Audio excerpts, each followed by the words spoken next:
సిద్దిపేట జిల్లా హుస్నాబాద్ మండలం రాములపల్లిలో ఉద్రిక్తత చోటు చేసుకుంది.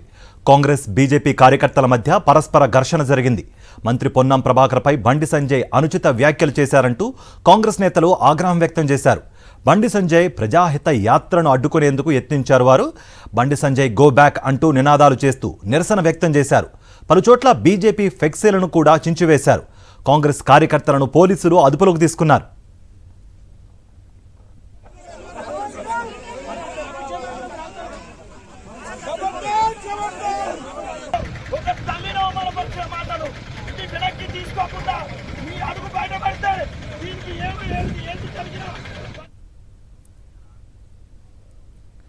హుస్నాబాద్ నియోజకవర్గంలో మంత్రి పొన్నం ప్రభాకర్ బండి సంజయ్ల మధ్య మాటల యుద్ధం నడుస్తోంది.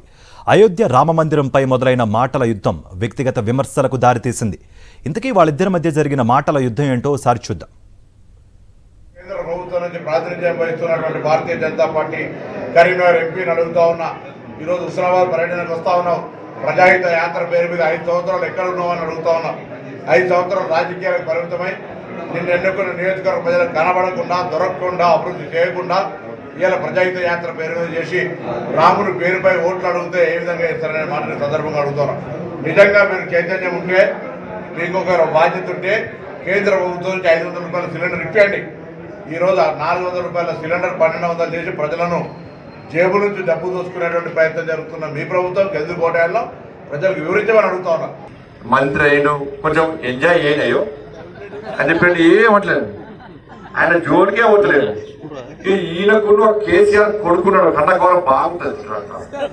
చూసిరా, వీళ్ళిద్దరికి ఏం పని అంటే తెల్లారులెత్త నన్ను తిట్టుకుని సాపిస్తా ఉంటారు. నేను తెల్లారులెత్త నా మీద చెప్పే వీళ్ళిద్దరికి, ఈయనకు ఆయనకి ఇద్దరు దోస్తలు ఇద్దరు 24 గంటలు తిట్టుడే.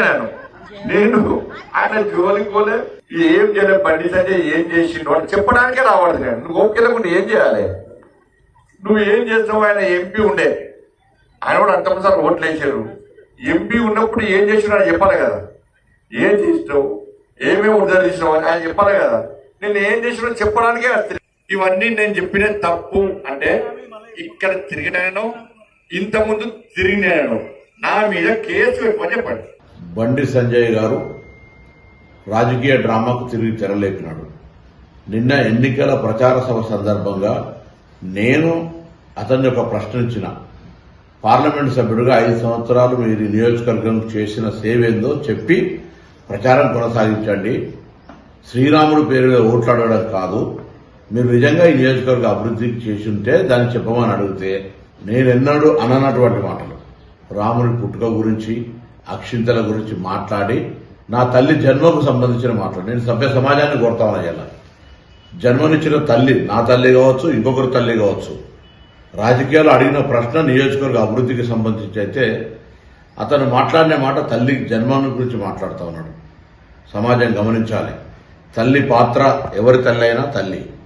అటువంటి మాటలు మాట్లాడిన వ్యక్తి రాజకీయ డ్రామా చేస్తూ తిరిగి ఆ యాత్ర ఒక ప్రచారం రావాలనే ఆలోచనతో మళ్ళీ ఎవరు అడ్డుకుంటున్నట్టుగా ప్రచారం చేస్తున్నారు. మేమెవరూ అడ్డుకుంటలేము.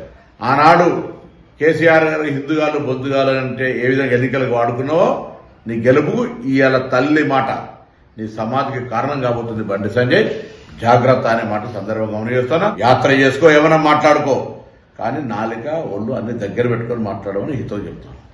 గతం నుంచి కూడా రేవంత్ రెడ్డి గారు వ్యతిరేకించాడు, పిసిసి పడినప్పుడు వ్యతిరేకించాడు.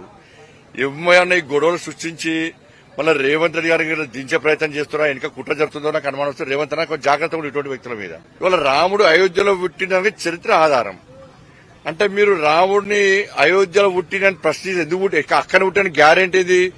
రాముడు అయోధ్యలో పుట్టిన గ్యారెంటీ ఏంది, అక్కడ పుట్టిన గ్యారెంటీ ఏంది అని మీరు ప్రశ్నిస్తే మేము భరించాలా? మరి రాముడు అవమానపరిస్తే, మరి రాముడి జన్మస్థలాన్ని, మరి రాముడి చరిత్రను కించపరిస్తే మేము భరించాలా? ఇది దీన్ని వేరే రకంగా చూపెట్టి ఇక్కడ ప్రజాహితకు ప్రజాస్పందన ఉన్నది, ప్రజలు తండోపదాలు తరలి వస్తున్నారు, దాన్ని చూసి డిస్టర్బ్ చేసే ప్రయత్నం చేస్తే అది మీకు ముప్పు వస్తుంది.